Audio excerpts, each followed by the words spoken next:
(1915).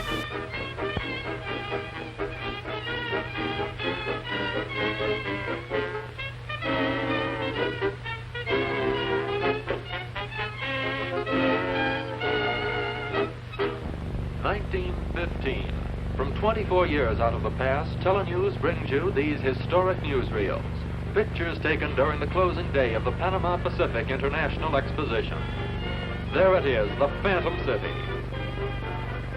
The fountain of energy, the Tower of Jewels sparkling in the sun. Remember those sights? Night falls now, the lights go on. The exposition becomes a fairyland of brilliance. It's the last night of San Francisco's 1915 World's Fair, and so the fireworks start, the greatest display San Francisco has ever seen. The rockets and the bombs explode, and the Navy joins in too. The battleship Oregon, world-famed veteran of the Spanish-American War, lies off San Francisco's marina, outlined by electric lights. And here's Art Smith, the boy wonder of aviation, who amazed the world with his daring. He's seated in his plane, 1915's latest model. He kisses his wife goodbye. He's off on another flight over the World's Fair. A night flight this time, the last flight on the last night. The flaming plane of Art Smith cavorts among the exploding rockets, thrilling the 250,000 people assembled for the closing ceremonies of the 1915 fair.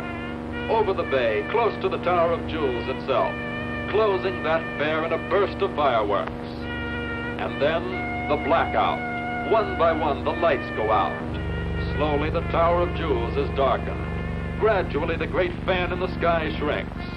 It's all over. The 1915 fair has run its course. Now, 24 years later, the 1939 fair closes too. I wonder when San Francisco will see a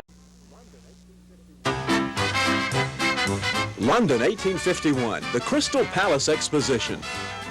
The Chicago World's Fair, 1893. The Paris World's Fair, 1900. The World's Fair in St. Louis, 1904. 1939, New York. 1958, Brussels. The 1967 World's Fair, Montreal. The 1982 World's Fair, Knoxville, Tennessee. Knoxville? What is a city of 180,000, the third largest city in Tennessee, doing with the World's Fair? Isn't this a little surprising? I can see how they'd be surprised. A lot of people never even knew where Knoxville was, I guess, before they heard there was going to be a World's Fair here. Probably if you'd asked me 10 years ago, I would not have said that Knoxville would have had a World's Fair, but I'm glad that it's here. To me, this town's fairly countrified for a big city, I think, and I like that. So I wish they'd asked me first. It's a one-horse town trying to grow up too fast. It's fair to say that even some of the residents of Knoxville thought their town was an unlikely place for the World's Fair. But the supporters of the fair never gave up. Critics build nothing. It's very easy to be negative. It's the easiest thing in the world to say it's not going to work and then walk away from it. It's a lot more difficult to say we're going to make it work. And we've got some tremendous people in this town who for the last 5 years have sat down, addressed themselves to it and said we are going to make this work. Sure, we can handle it. You know, I'm 100% behind it. I love it. We are in a small town. Knoxville has its World's Fair this year after 7 years of planning because the event was approved by the official bureau in Paris, which decides who gets World's Fairs.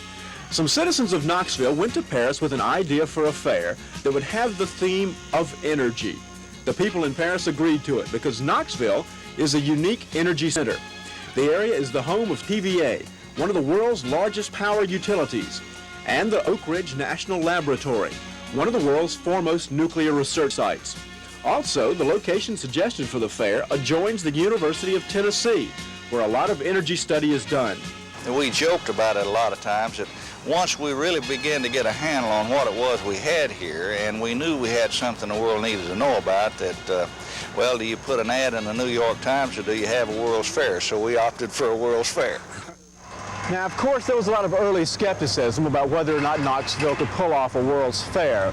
But there will be a 1982 World's Fair here in Knoxville, and the evidence is all around me. And to show you what kind of event it'll be, There's more international participation in this World's Fair than in any sanctioned World's Fair since 1939. We have people like France, Italy, Germany, Australia, Mexico, Canada, Hungary, and the jewel in the crown, we think, the People's Republic of China. It's their first World's Fair ever. To visit an official World's Fair with more international pavilions since 1939, you would have had to go out of the country. Fabulous pavilions from Saudi Arabia, the People's Republic of China, France, Italy, Great Britain, Mexico, the spectacular Sun Sphere, IMAX Theater on the world's largest screen, international entertainment, Japan's Kabuki Theater, a world full of excitement. The 1982 World's Fair, you've got to be there. The TV ads are beginning, but if you're there, what can you expect to see? There's talk that China is bringing part of the Great Wall, but even those who work for the fair don't know exactly what will be there. Well, the countries are like artists, two competing artists. They don't want to let anybody else know what they're doing until opening day, until the unveiling. We've told all our exhibitors that, look, your exhibit has to be both fun and informative. For example, Saudi Arabia, they're going to show what they're doing not in petroleum, but in solar energy. They're going to take a Saudi Arabian desert, bring it over to Knoxville, and set up a desert with camels and tents right in front of their pavilion. Italy's going to have a nice restaurant in their pavilion, plus I do hear that very, very secretively that they're introducing a new car. I don't know very much about it, but they're supposed to be introducing a new car at their pavilion.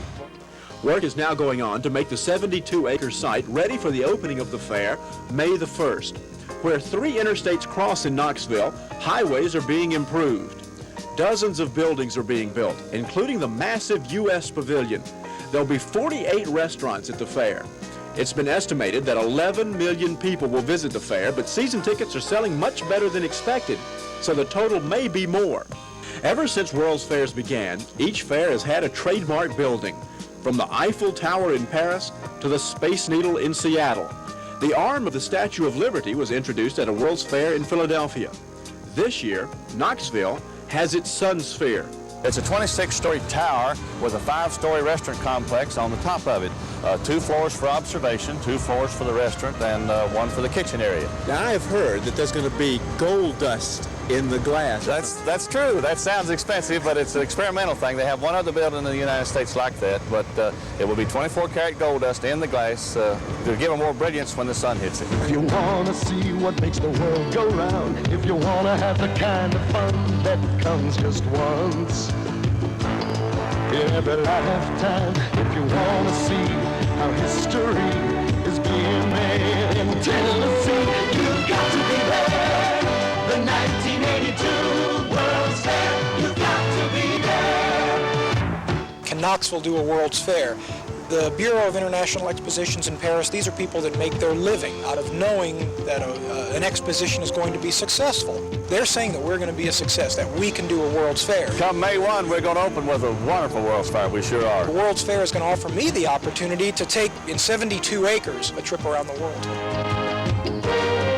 You've got to be there, the 1982 World's Fair, you've got to be there. You're watching Sleepcore. Pleasant dreams.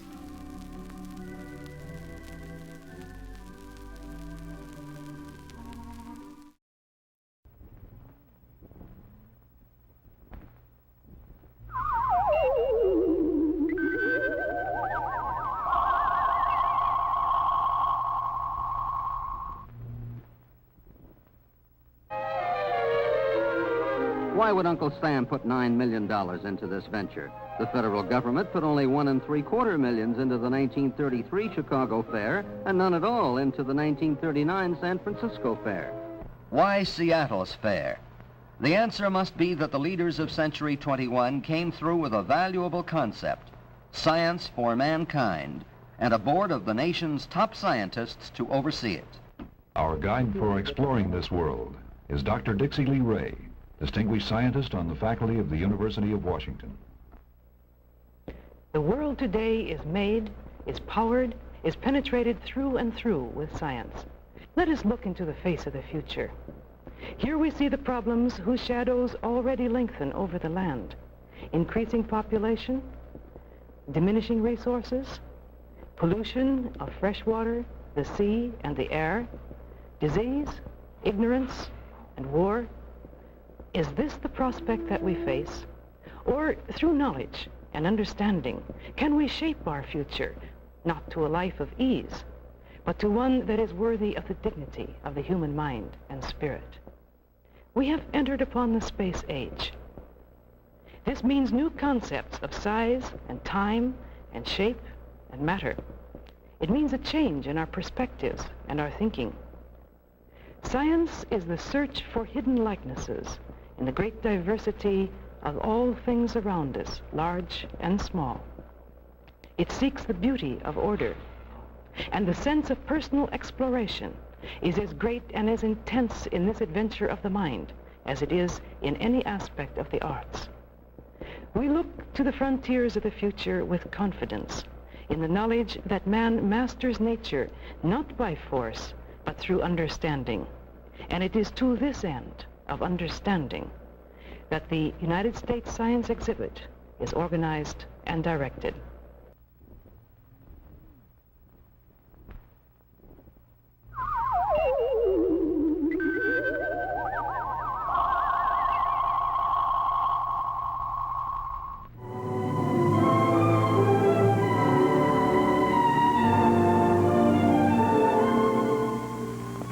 This is Seattle, showplace of the USA in 1962, site of America's Space Age World's Fair. And this is April 21st, opening day of the exposition which has been in preparation for 7 years. Moments from now, the gates will swing wide on the $100 million extravaganza, Seattle's salute to science in the century to come.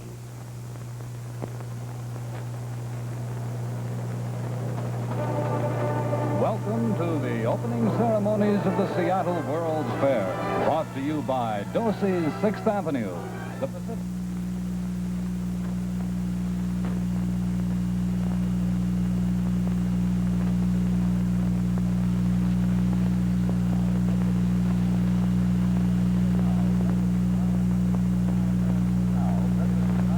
"59 minutes from now, President John F. Kennedy will push a gold telegraph key at Palm Beach, Florida, to officially open the Seattle World's Fair, the first World's Fair to be held in the United States in 23 years.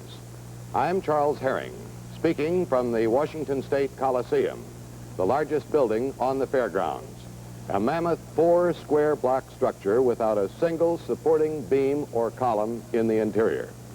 The main attraction here in the Coliseum is a futuristic look into the future, into the 21st century, to see how man will live and work and play in the year 2000. It is one of more than a score of exhibits you'll see on this program, produced by KING-TV Seattle for television audiences here, as well as in Spokane, Portland, San Francisco, and Los Angeles.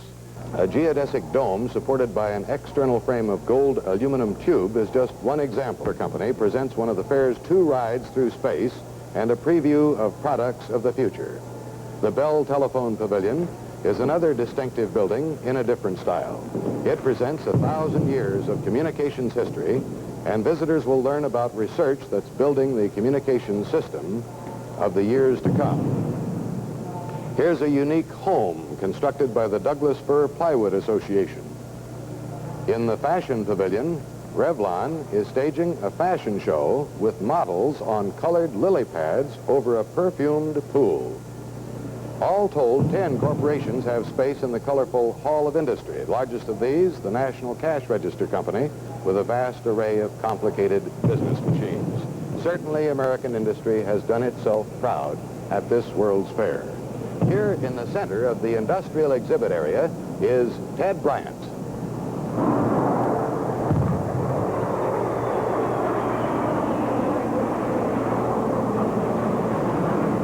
Exhibits which will catch your eye when you tour the industrial exhibits areas is 40-foot-high man-made waterfall. It's a part of the electric utilities display, and the man who oversees it is Al Couch. Al, does that have a practical as well as a decorative purpose? The practical purpose is to show the supply and distribution of hydroelectric power in the state of Washington. It's also a sort of an audience participation exhibit, isn't it? Yes, we have a map that the audience can press a button and show the transmission routes throughout the state. As you know, there are 50 dams supplying hydroelectric power to every point in the state. It probably seems unusual to some of our viewers that public and private utilities should join in an exhibit of this kind. Well, that's right, but in this case, why, it is the best way to show the problem at hand, and certainly it's been a wonderful experience to show how electric power can be distributed throughout the state of Washington. Al, thank you very much. Here on the coast, we like to live both indoors and outdoors, and if that's the situation you're in, you'll find something very interesting, I think, in the GE exhibit, and the man who is in charge of that is from New York City, and he has put together an exhibit which I think you will find interesting not only in regard to the displays there, but the entertainment. His name is J.E. Weldy, and I think some people wandering in the GE exhibit might mistakenly believe they'd wandered into Show Street. Well, we do have Miss Seattle and her runner-up, but they're playing the role of Kathy Larson because we show a family actually enjoying General Electric living. Also, your exhibits are not truly 21st century, are they? No, we have both products that people can buy right today, as well as some exciting ideas like projected on the wall, large-size color television, KING. Jake, thank you very much. Things for the future. Yeah, thank you very much. It's an interesting exhibit, an entertaining one. We'll do it. Who has a great interest in space and things of space, and since this fair does have the space age theme, I'd like to ask you, Senator, what do you think of the NASA exhibit here? Have you seen it? Yes, I have. Matter of fact, I just went through it a short time ago for the opening today. And I want to say, Kurt, that it is indeed an outstanding exhibit. It tells the story of what we have done in space and what we propose to do. It gives the people an opportunity to see it all in one area, and I think it's a terrific educational exhibit. It's one that will appeal to the young and old alike, and it gives the story in a way that, well, even the best media, including television, radio, and the newspapers and magazines couldn't do. You've seen the fair, at least some of it here this morning, probably complete for the first time. What do you think of it? Well, frankly, I am pleasantly surprised. When this undertaking got underway... We didn't have audio right at the start of this interview. This, of course, is Washington Senator Henry M. Jackson. That we could marshal all the resources necessary to do this job. And what I was afraid of, that it might turn into just an ordinary, another country fair. But they got off on the right track by emphasizing, of course, science in a big way, along with all the arts, the humanities, and this has made the difference. This is not a great fair from the standpoint of just size, but it's the best in the world from the standpoint of quality.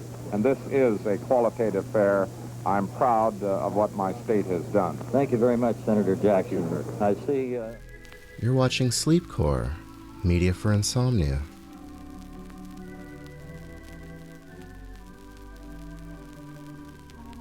Anywhere else in your life, you've got to be at the 1982 World's Fair in Knoxville, Tennessee. Fabulous pavilions from Saudi Arabia, the People's Republic of China, France, Italy, Great Britain, Mexico, the spectacular Sun Sphere, IMAX Theater on the world's largest screen, international entertainment, Japan's Kabuki Theater, a world full of excitement. The 1982 World's Fair, you've got to be there. Time Saver keeps up with you by keeping up with the World's Fair, the sights, the sounds, and most of all, the tickets and information you need. Just buy your World's Fair ticket at Time Saver and we'll give you a World's Fair commemorative mug free. Collect all 6. New Orleans is proud to host the 1984 World's Fair, and Time Saver is proud to be your World's Fair ticket and information center.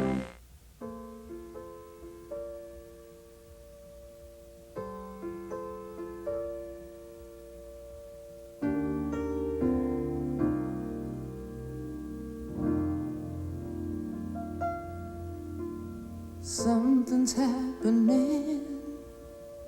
There's something in the air. The world is spinning. A heartbeat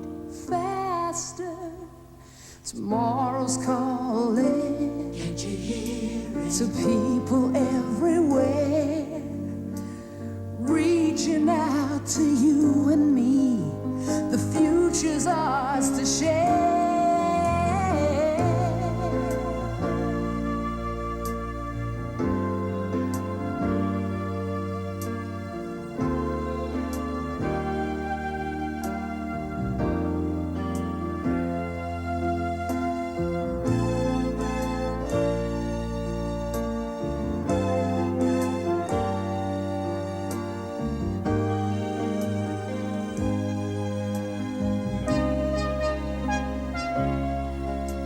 Something's happening, something's happening, something's happening here.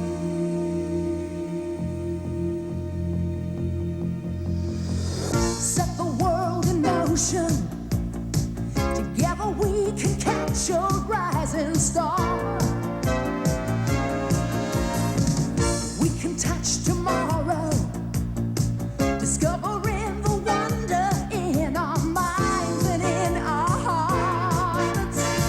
Together we can touch the sky, share our dreams and watch them fly, celebrating. Something's happening here. Can you feel the magic? Standing here together side by side. New ideas exploding, touching every moment, reaching all our lives. Together we can touch the sky, share our dreams and watch them fly, celebrating. Something's happening here. And now the magic has begun. The promise of tomorrow's here for everyone. Something's happening, something's happening. Can you see that the feeling's getting stronger? Something's reaching out, touching you, touching me.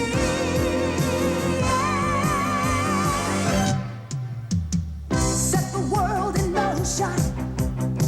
Together we can catch a rising star. We can touch tomorrow, discovering the wonder in our minds and in our hearts. Together we can touch the sky, you and I, share our dreams and watch them fly, celebrating. Something's happening here. Together we can touch the sky, you and I, share our dreams and watch them fly, celebrate, celebrate. Everybody celebrate it. Something's happening here. Together we can touch the sky, you and I, share our dreams and watch them fly, celebrate it. Something's happening, something's happening, something's happening, something's happening, something's happening, something's happening here.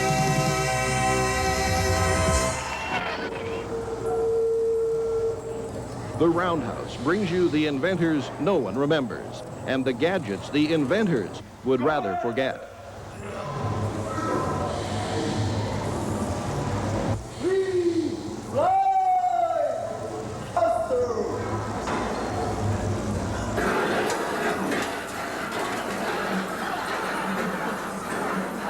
From Japan to Expo, the train of tomorrow.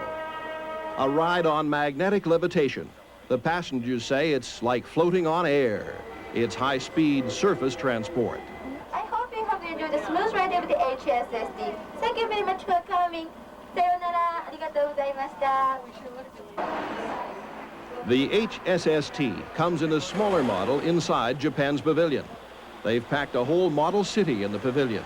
The city of the future, still trying to work out how to avoid traffic jams.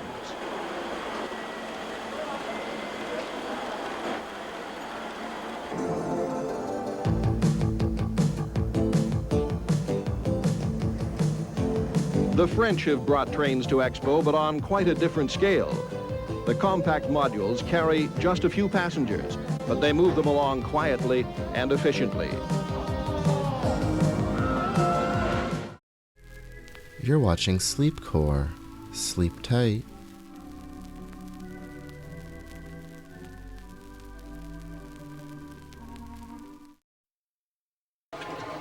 Technology for the future covers a lot of areas: transportation, communications, consumer electronics, and all of them make use of computers.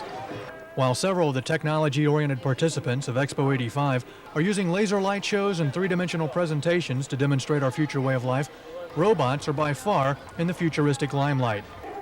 The Fujitsu Pavilion, for instance, is the world's largest and strongest humanoid robot. Standing 5 meters tall and weighing 25 tons, it can move its head, hands, legs, and body, and has optical sensors in its eyes. To demonstrate its versatility, it assembles a miniature of itself and later shows its strength by lifting a 200-kilogram barbell. Fujitsu also has a demonstration where electronics translate English and Japanese into 3 other languages. The NEC Pavilion shows how mankind is adapting to computers and communications. Newspapers that are electronically edited in Tokyo are beamed to Expo via satellite to be printed on site. They have the car of the future, showing how electronics will make driving more comfortable and safe. They also have multi-joint robots that can perform intricate operations faster and more accurately than human hands.